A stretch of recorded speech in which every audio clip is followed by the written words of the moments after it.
Good evening. Thank you for joining us tonight for our Postgraduate US webinar. My name is Basha. I'm one of the advisors here at US-UK Fulbright Commission and Education USA.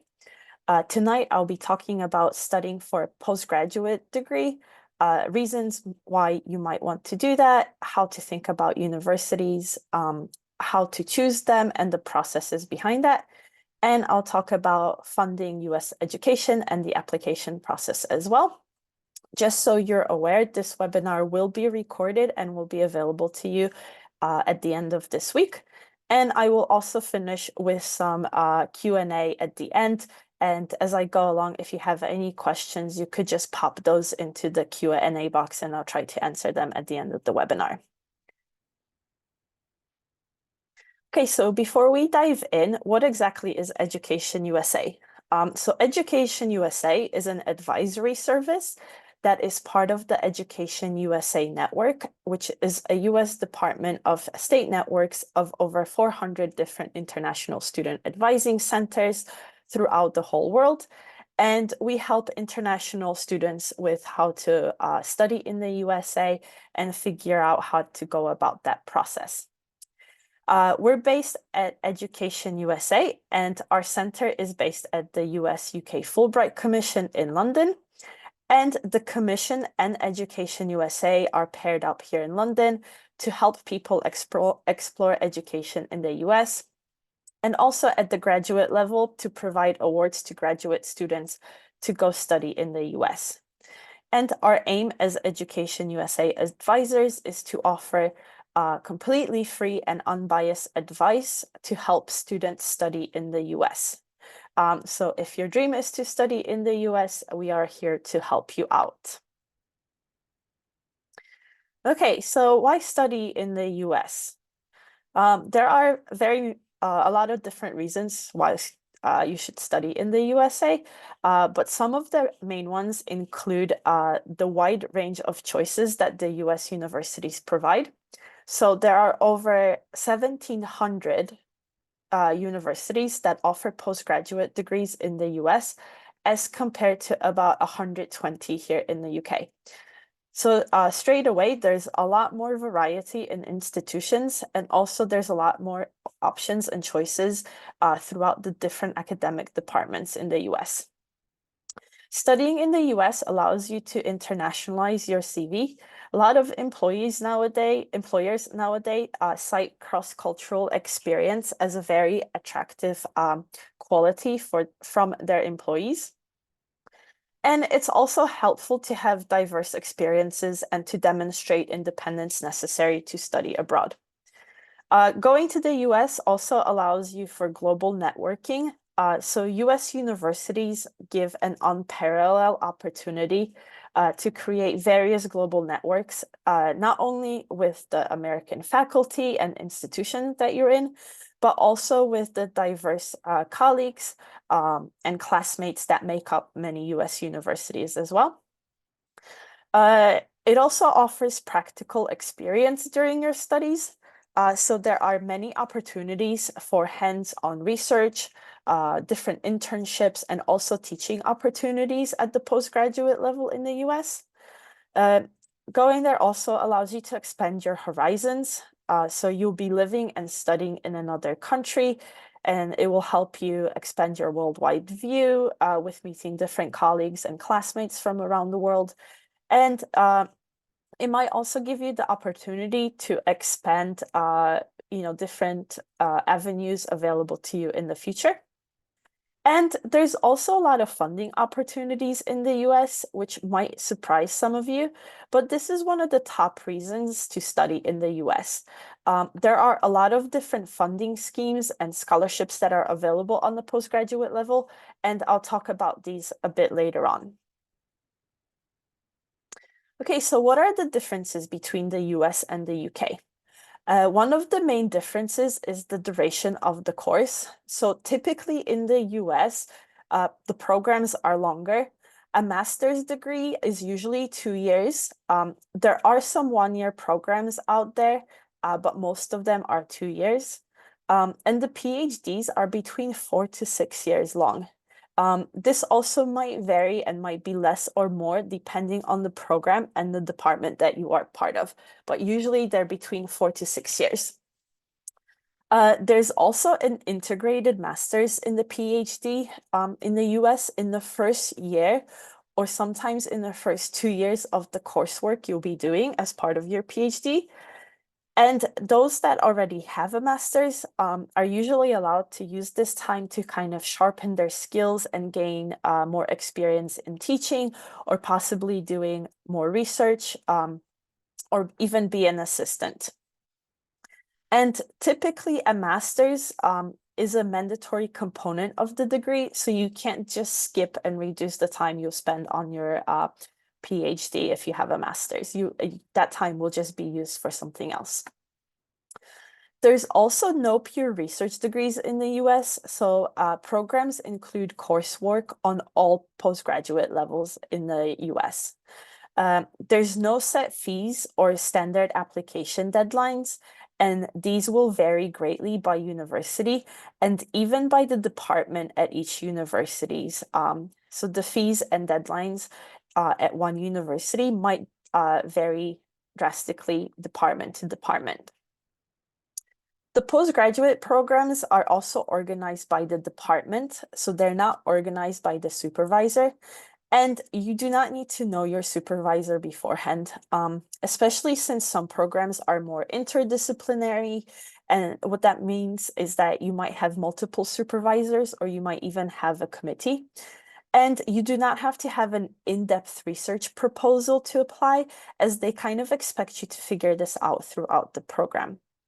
And also in the US, both law and medicine are actually studied at the postgraduate level, and they're not studied in the undergraduate level at all, like here in the UK.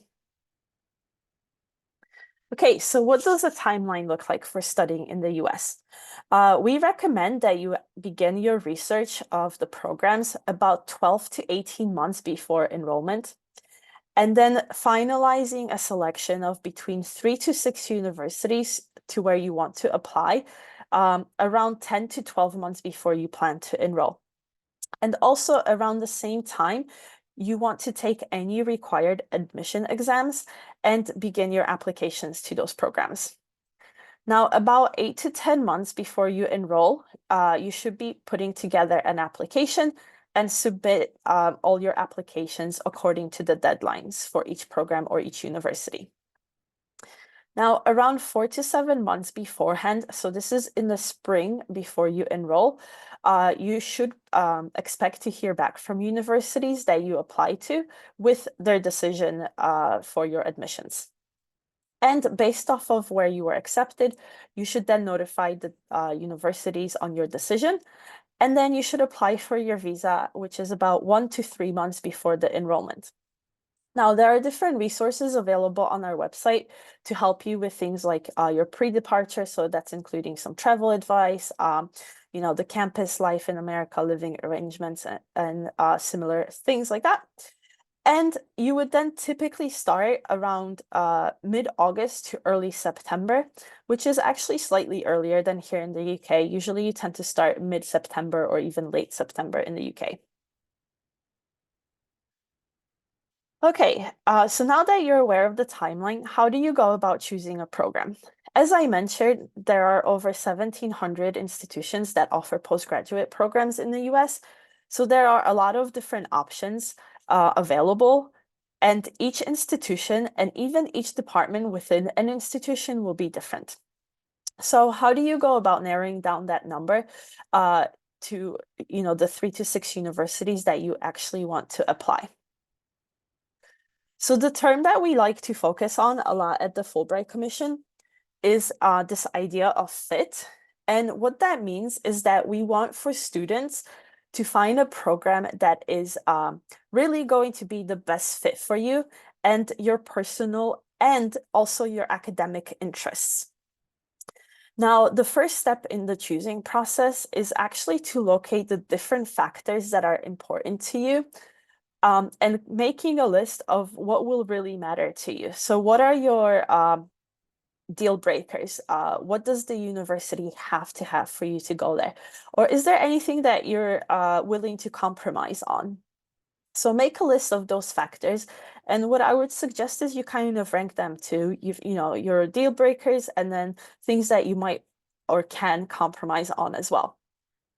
And it's important that you don't just look at universities that you have heard of straight away, or maybe ones that you've seen mentioned in movies or television programs or from friends, or maybe even ones that have the highest ranking, as you might miss out on some great universities and programs that you weren't aware of before.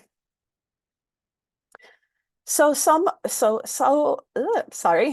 So what are the factors to consider when you're actually choosing a program?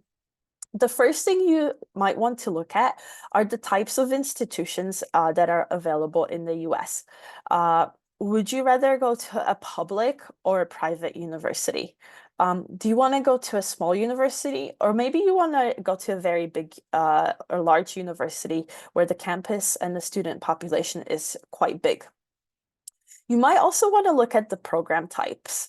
At the postgraduate level, this is arguably more important than the actual institution itself. You might want to consider things like your career goals, what the qualifications you'll get, maybe the concentrations you might be interested in. Maybe you want to be in a program that has funded internship opportunities whilst you're there, or maybe program where you get grant writing experience. So think about what you want from the experience and from the program whilst you're considering those factors. The other thing to look at is the academic department. So choosing the right department is almost as important as choosing the right university at the postgraduate level. This will influence so much of your experience in the US. So at the postgraduate level, academic departments generally handles the admission process. They also design the course structure for the students, and they monitor a student's progression throughout the program. So it's essential to research the department to find the right academic home for you.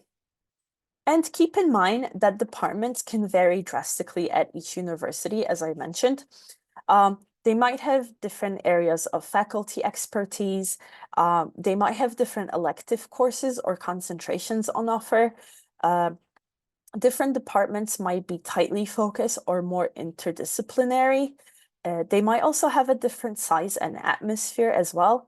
And they might have different opportunities for things like teaching, research, maybe conference attendance, internships, etc. Another factor to consider is the location. So the US is a massive country that spans across 6 different geographic zones. So you might want to look at things like if you'd rather live in an urban or rural setting. Maybe there's a climate that you want to live in. Maybe you're someone that hates the cold, so probably avoiding the East Coast would be best.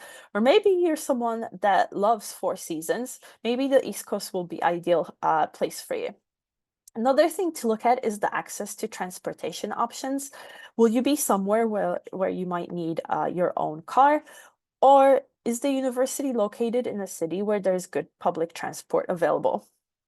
Have a look at things like centers of excellence in your field. For example, if you're interested in political science, Washington, D.C. might be a great place for you. Or if you're someone that's interested in finance, maybe looking at schools in New York would be ideal. And also make sure you look at what extracurricular opportunities are available for you at those universities whilst you're there. And the last thing to consider is finances. Now, I will talk more in depth about funding later on in this webinar, but if funding is important to you, then this needs to be part of your choosing process right from the start. A lot of the times, funding, especially funding from universities, is actually awarded and applied for alongside the application process. So you don't want to start thinking about it after you applied because it will be too late and we wouldn't want you to be disappointed later down the line. We always say at the Fulbright Commission to follow the money. So if you need funding to pursue a postgraduate study in the US, make sure that you look for those opportunities from the start. Okay, so with that in mind, and so many different factors to consider, how might you go about narrowing down your options? So our website has a page on choosing a university, which actually includes a list of links that have very helpful search engines. For example, there's the Peterson search and also gradschool.com and some other ones as well. Now, you can also start narrowing down your options by contacting previous professors to see whether they have any advice for you or maybe options on schools that could be a good fit for you. You might want to contact also other professionals or colleagues in your field, or even contact schools in your discipline as well.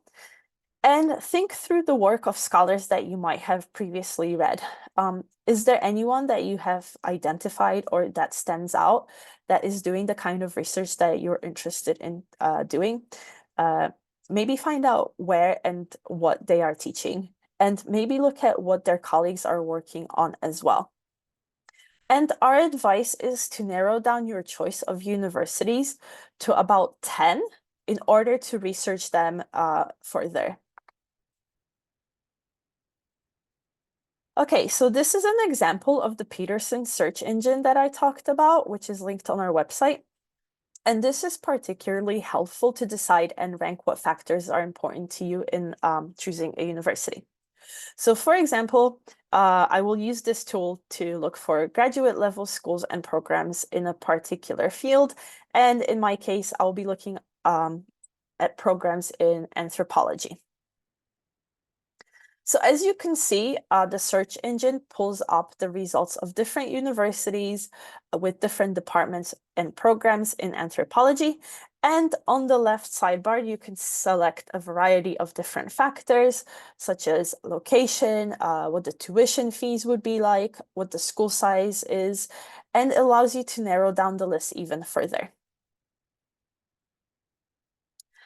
So once you narrow down your list to about 10 universities that are interesting, make sure you research them further on the actual university's website and reach out to the universities directly. So the goal is to select about 3 to 6 institutions where you will actually submit your application.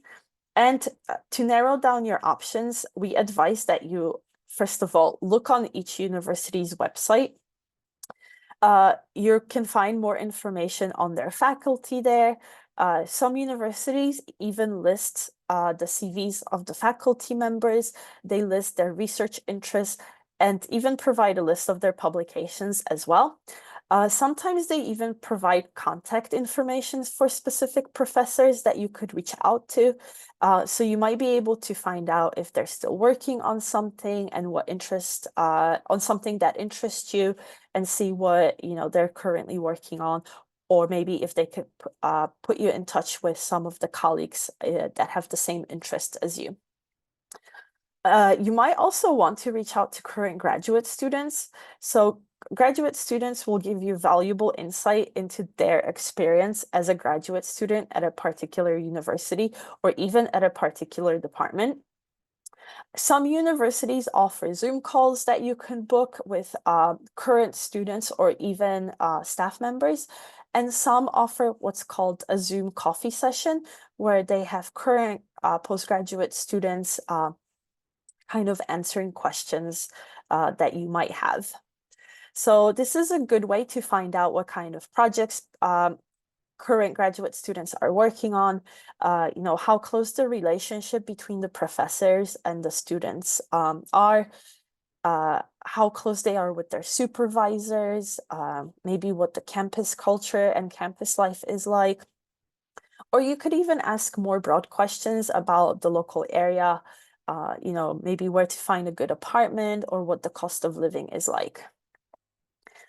You might also want to reach out to the departments, and the departments can usually put you in touch by email with a current student or a professor, and you can then use that information to determine what it's like to study there.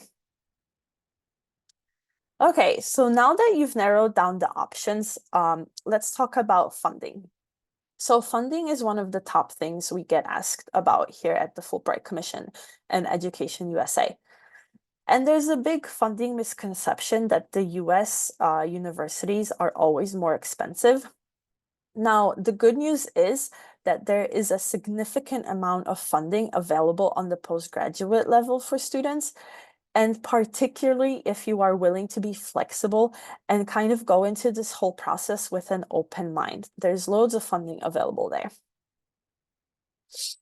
So where does this money come from? There are four types of funding for studying in the US.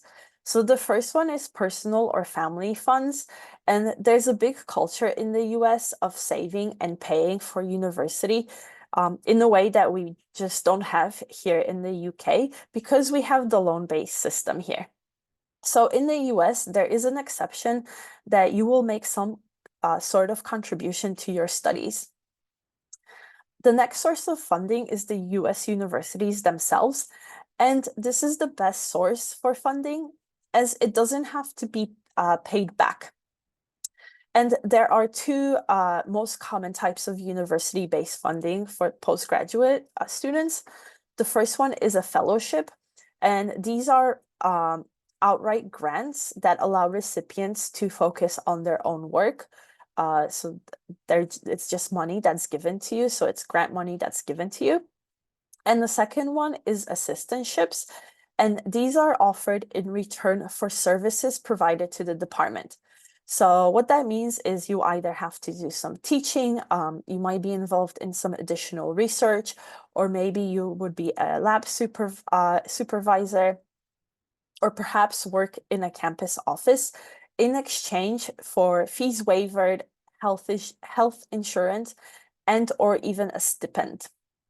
Now, assistantships are usually renewable year to year, as long as the student maintains specific academic standards. And the terms of assistantships will vary dramatically between university and between departments, and it will depend on the available grants and also the field of study and the departmental need at that time. It's always important to ask the department or program about this kind of funding when you're choosing where to apply, as it will be different department to department. In the US, there's generally more funding available for PhDs and students that are doing a research focused master's than for professional degree students. However, this also varies by subject area. So for example, the sciences tend to receive more funding than programs in the humanities. So it's important that you check with multiple offices about funding opportunities as well. Make sure you check with the department, the graduate school if the university has one, and also the financial aid office as well. Another source of funding are external funding bodies. So these are niche scholarships, and these are usually given by institutions that are separate to the universities. So it could be institutions such as different companies, charities, or foundations such as the US-UK Fulbright Commission. And the last source of funding are loans. So most US lenders will require a US citizen to co-sign on the loan. And most UK citizens take out private loans from a UK bank. However, I highly encourage you to examine the terms and interest rates closely of such loans, just because you might have to start making payments straight away on them. Also, if you are an American or dual US-UK citizen, you could take out a loan from a US lender and apply for US federal loans through something called FAFSA. And keep in mind that university and external funding are the preferred options for funding, since they don't have to be paid back, unlike loans, which you will have to unfortunately pay them back at some point.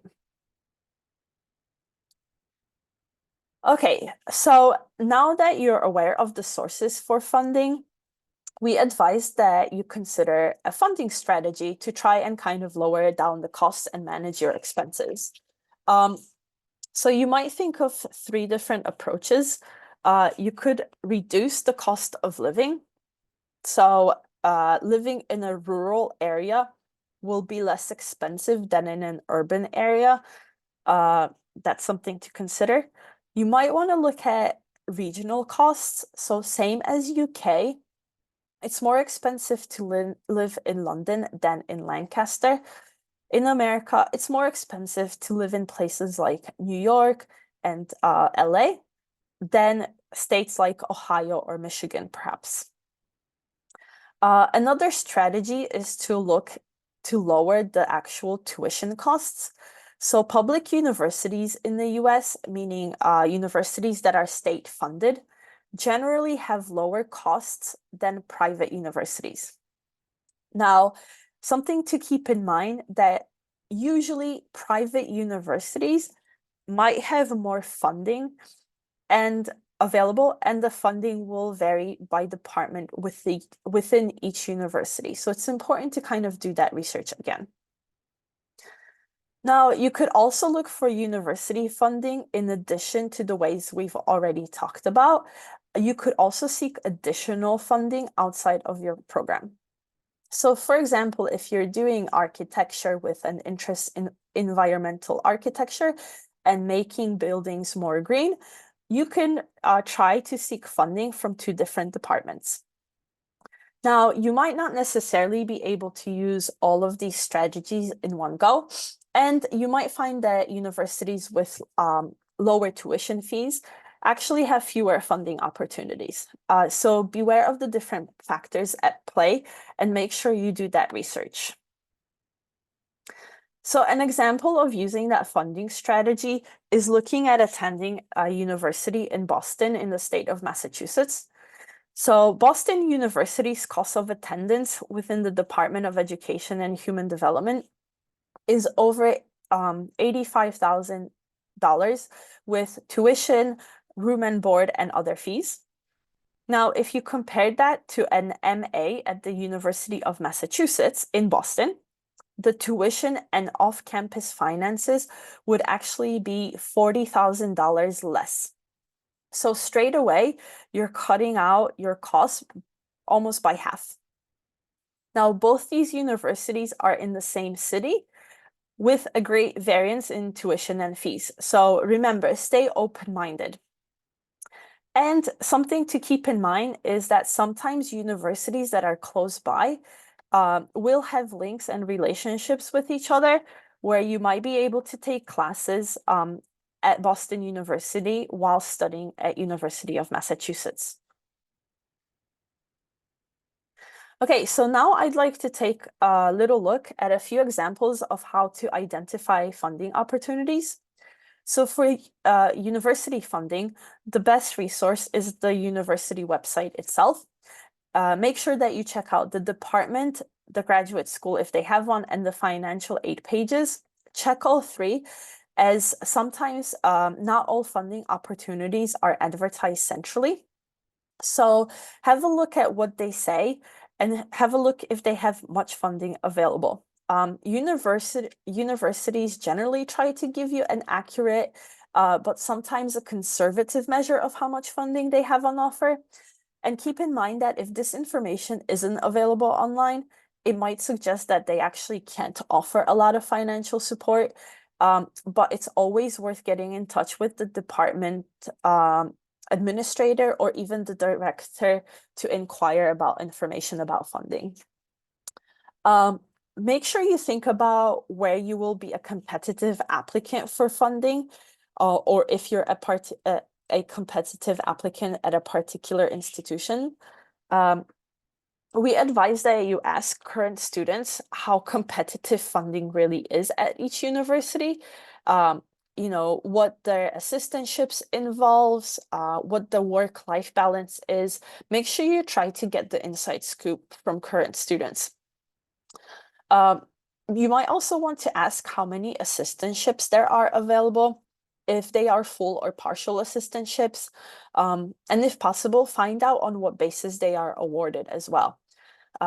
So is there an admission exam score factored into the assistantships? or maybe it's based on other academics that you have, or maybe prior experience. So make sure you find out that information. Also, find out if there are any extra requirements that you need to fulfill to be considered for an assistantships. You may be automatically considered at some universities, but in some cases, applicants may need to submit an additional essay or even a resume to be considered for an assistantship. Hey, I will show you an example now of what you can look out for on universities' websites and what information to look out for. So this is the website for the University of North Carolina, Chapel Hill. And this is a top public research university. Now, I have highlighted some key points in their section about fellowships and assistantships and how to identify when a university has funding available. So as you can see, most universities who are generous with their funding will make it quite obvious on their website. And here you could see that in the Department of Political Science, they note that most students in their department are supported by fellowships and assistantships. And it also explains that the duties typically range from 10 to 15 hours a week. And it also lists what kind of duties you could be expected to do.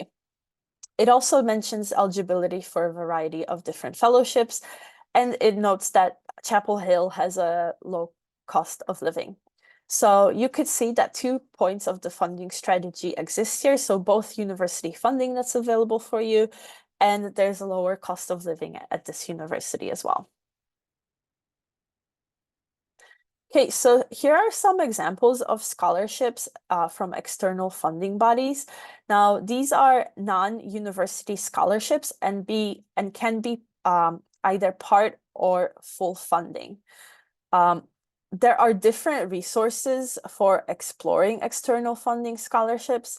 So you could look at online scholarship searches, which are also listed on our website's postgraduate guide. And you could use these searches to help narrow down the thousands of scholarships that are available based on various factors. And this will allow you to find out more information about the eligibility as well and any deadlines for those scholarships. Just a word of caution, make sure that you refer to the actual funding body's website for the up-to-date information about the application process and the deadlines, as those will be or they will give you the most accurate information. And as you can see, there are many different non-university scholarships that are available. You just need to take time to kind of search those out. So another example of an external scholarship is the Fulbright Awards. The Fulbright Awards offers funding available for UK students to study and conduct research in the US, and also vice versa at the postgraduate level.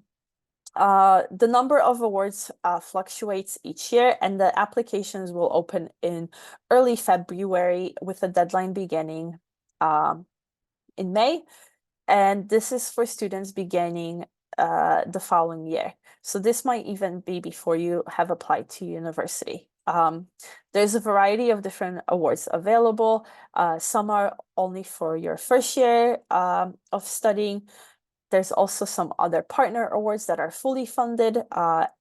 There's more information if you go on our website. You could find out more details about each of the scholarships and also information about how to apply. The Fulbright Award Scholarship also offers what's called the IIE placement model, and this will provide more generous funding and also support with finding the right university for you. The information on the IIE placement is also available on our website. Okay, so final funding tip as I wrap up information about funding. Make sure you applying for funding often happens simultaneously to the admission process. So make sure you begin searching for funding early or alongside with searching for your university. Make sure you're willing to put in the time and effort to seek out and apply for funding opportunities. So scholarships will not find you themselves. You need to investigate university funding and take the time to search for those niche external scholarships as well. Make sure you are flexible in choosing universities. If it's essential for you to receive funding to complete your postgraduate study, make sure you choose departments with lots of funding available or where you could be a very competitive or a top student. Sometimes exam scores or grades of last year's admitted students are available on university websites, so you might have a look at that. Also for university funding, the best resource is the actual university website. As I mentioned before, make sure you check out the department, the graduate school, and the financial aid pages in case the funding isn't advertised centrally. And another thing to keep in mind whilst you're doing this research is that you can actually work on campus whilst you're studying up to 20 hours a week during term time and 40 hours a week during holidays. But keep in mind that these expected earnings, they cannot be calculated for visa purposes when showing proof of funds. Okay, so now that we've discussed a guide to the choosing process and how to determine your fit at a particular university and program, as well as how to look for funding, let's have a look at what completing the actual application looks like. And here's where I'd like to reiterate that doing that in-depth research in the first place in the choosing process is so important. So the more familiar you get with the programs you're looking at, the better, the more competitive application you could put together, and the more competitive your application will be, which means that you have better chances at securing funding and also at getting admitted. So the more time you spend in the research process, the more benefits it will bring you in the actual application and funding process as well. And in this section, I'm going to show you the main components of completing an application and talk about a little bit about some of those components as well. So what are the universities looking for? To be honest, especially at the postgraduate level, the detail is going to vary depending on the program. So applications for an MBA versus something like molecular physics will be completely different from each other, and they'll look at different things from you. Most US universities will look for things like academic achievement, which will be measured by your undergraduate or, if applicable, your postgraduate results and maybe possibly admission test scores. Most universities want to see at least a 2.2 on your bachelor's degree. You can contact each individual department or program to see if your qualifications are sufficient enough to be considered for admissions as well. Keep in mind that most universities won't actually have a strict entry requirement, but they should kind of give you an approximate idea of whether your academic profile is roughly in line with their usual admitted student. The other thing is that they look for academic fit. They want to know what your reasons for pursuing a postgraduate degree at their institution is and how it will help you towards your goals. They look for any relevant work experience or any relevant coursework. And they will also look at any extracurricular involvement as well.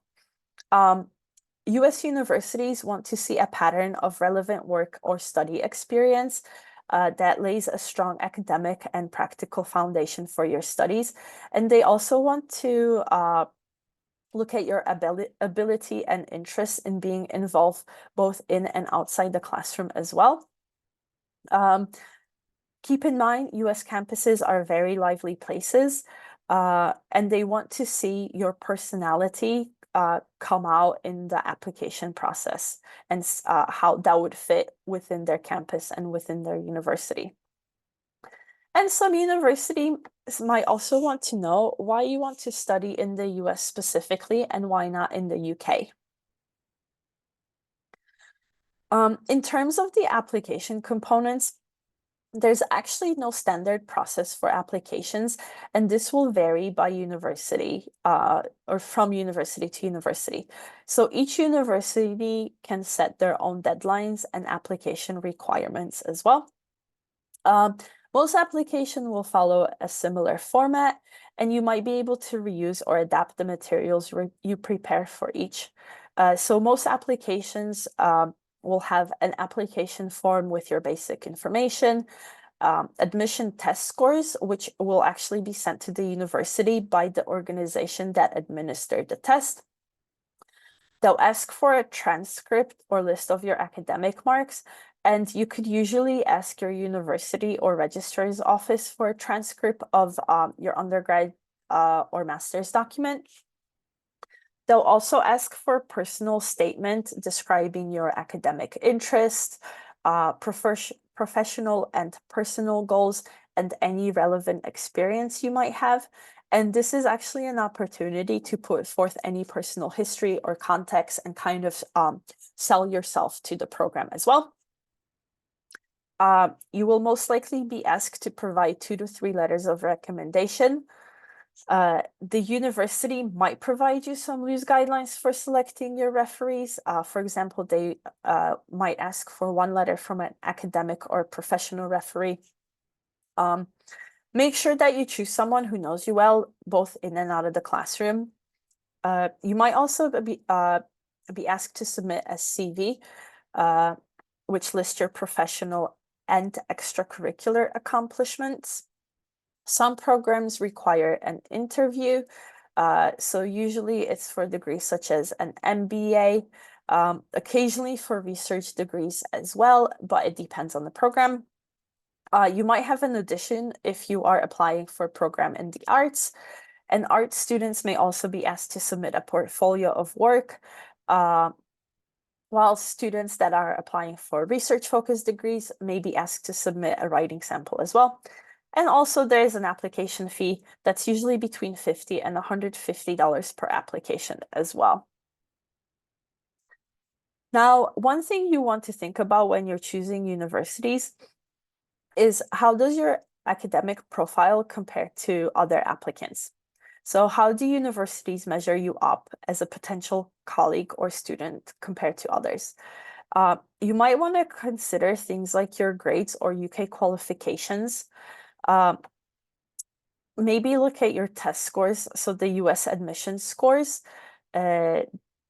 They might look at your research or the dissertation you did as part of your undergraduate degree and the work experience you have. So some programs such as the MBA, work experience is very important when applying, and other programs that might not be as important.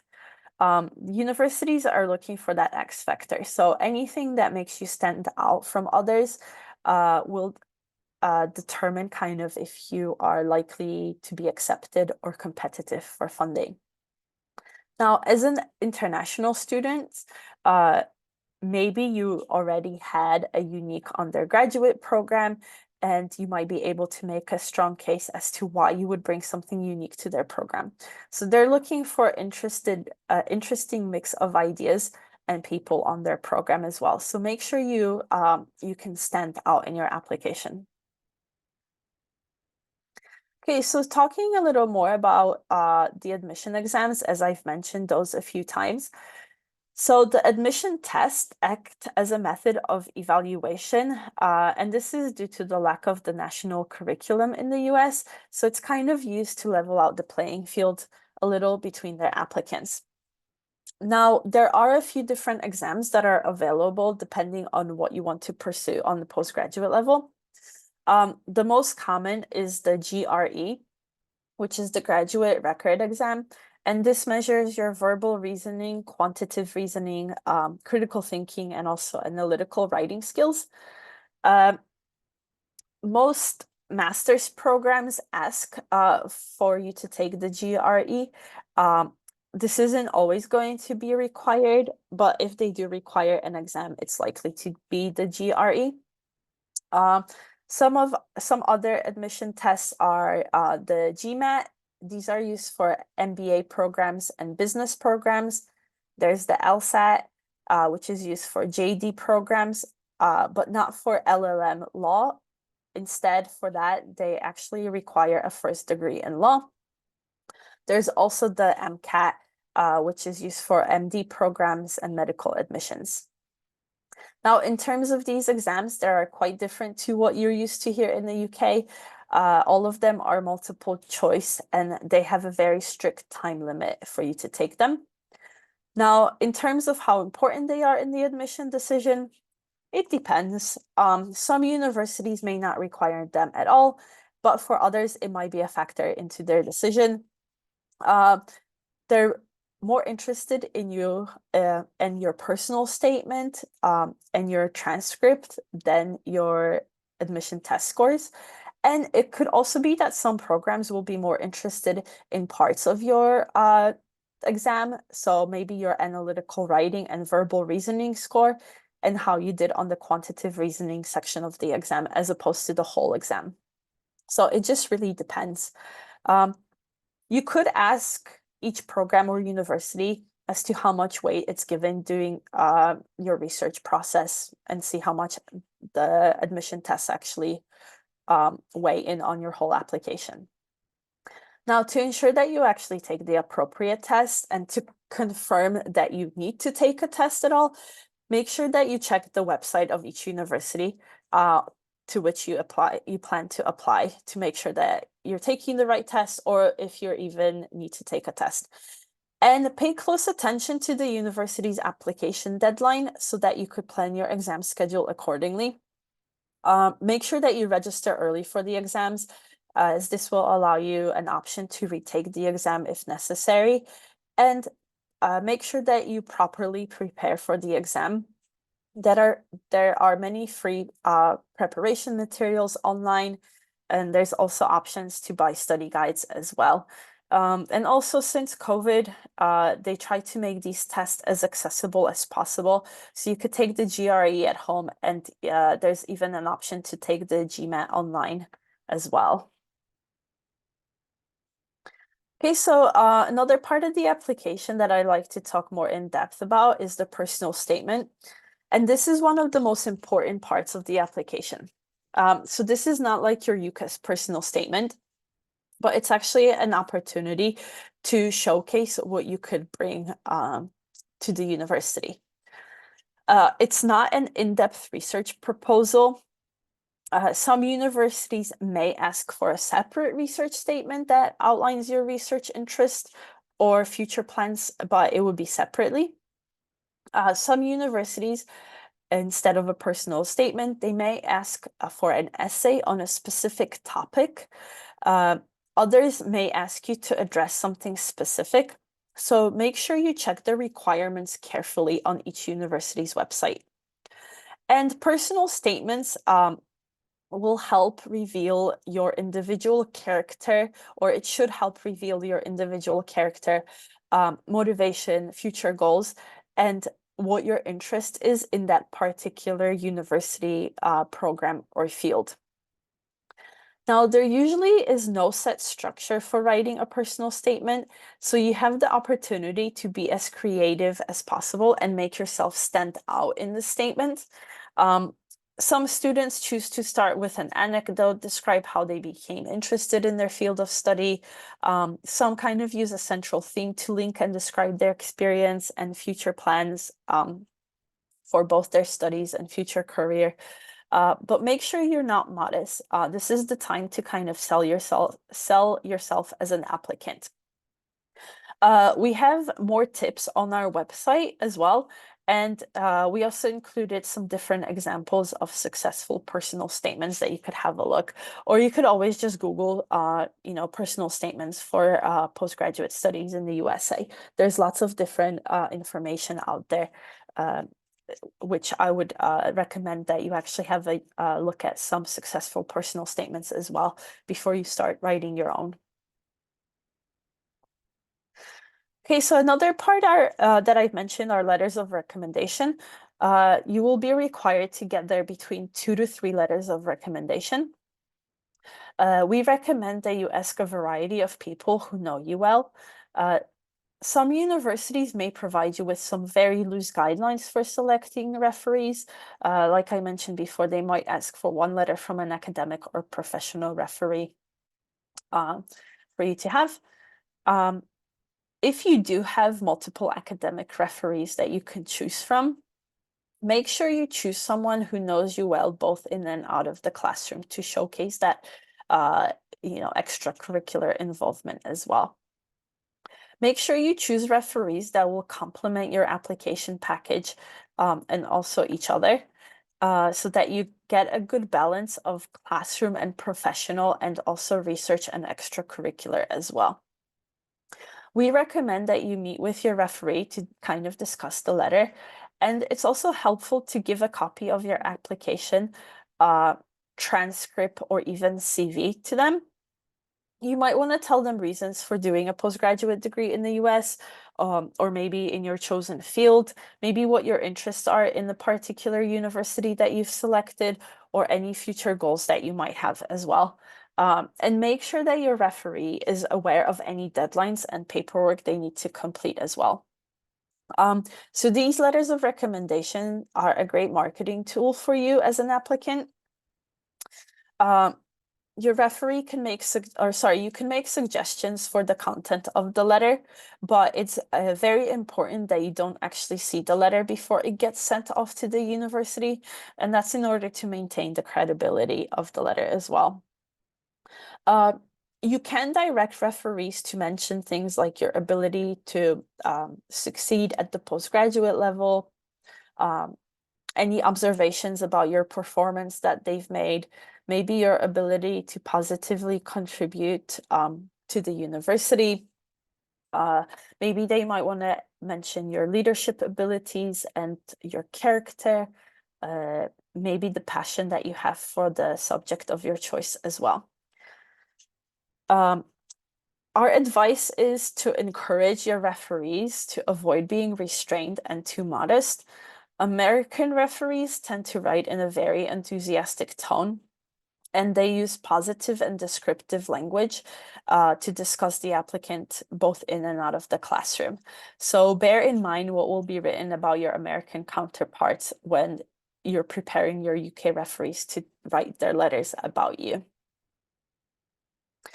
Okay, now I'd like to talk about some other ways that we can help. So if you haven't already visited our website for it, on our website, you could find information about different guides and events. Under the Education USA advice, you can find information about the postgraduate study in the US, with details on choosing, funding, as well as applying to US universities. And under our program sections, you can find details about the Fulbright Awards and each award category, the benefits, the selection criteria, and application procedures as well. You could also email us. Our email is advising@fulbright.org.uk, or you could book a one-to-one video appointment with one of our advisors. It's completely free to access. You could book an appointment on our website as well under the Contact Us section. And we also host and attend various events throughout the year, both virtually and in person. And you could find information about our upcoming events on our events section of our website. Okay, I'm happy now to take any questions. So if you have any questions for me, please pop them into the Q&A box, and I'll try to answer as many as possible.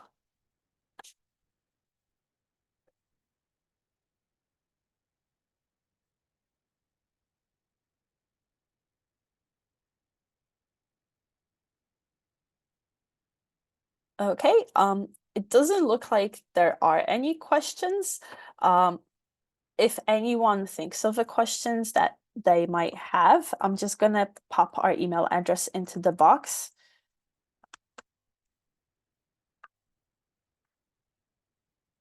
So you could email us at any process of your application process. Oh, there is one question. Okay, so what is the IIE placement model, and what if you have a specific school in mind? Okay, so what the IIE model does is that once you're awarded the Fulbright scholarship or you apply for the IIE placement and you're awarded a scholarship, you are matched up with an advisor. And what that means is that you work with the advisor in order to find the right school for you. The advisor also talks to the school in order for the school to provide you with the best financial aid package possible. Not only is, you have an advisor to help you with the whole process of applying, but they actually negotiate the financial aid package on your behalf. If you do have a specific school in mind, and if you're set on that school, most likely the IIE placement model would not be beneficial for you because you have a specific school in mind.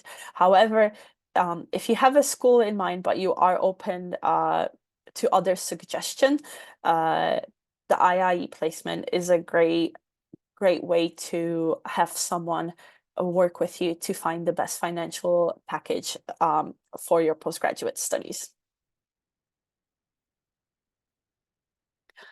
Okay, so another question. It was mentioned that advice would be unbiased. However, finances seem to play a massive role into deciding and advising what you need to attend.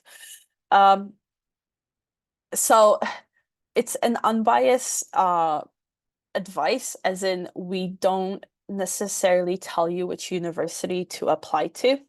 The financial aspect of it, obviously there's over almost 2,000 universities that offer postgraduate studies in the US. Each of those schools will have different financial scholarships or financial aid available to international students. What we can offer is advice on how to narrow down your options and look for those universities that will have the best financial package or financial aid or scholarships for you. So you would never find an advisor saying you should go to school A and not school X because school A is better. What we will do is provide you with the tools on how to find those schools that offer the best financial aid for you.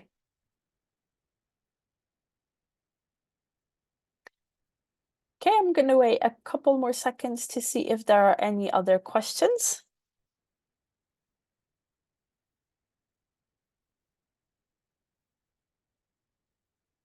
Okay, so there's no other questions. Please feel free to email us with any questions that you might have. Or like I mentioned, you could book an advising call with one of our advisors in the contact area of our website. Like I said, the webinar is recorded and it will be available for viewing later this week. And thank you once again for joining me. I hope everyone has a great evening. Thank you. Bye.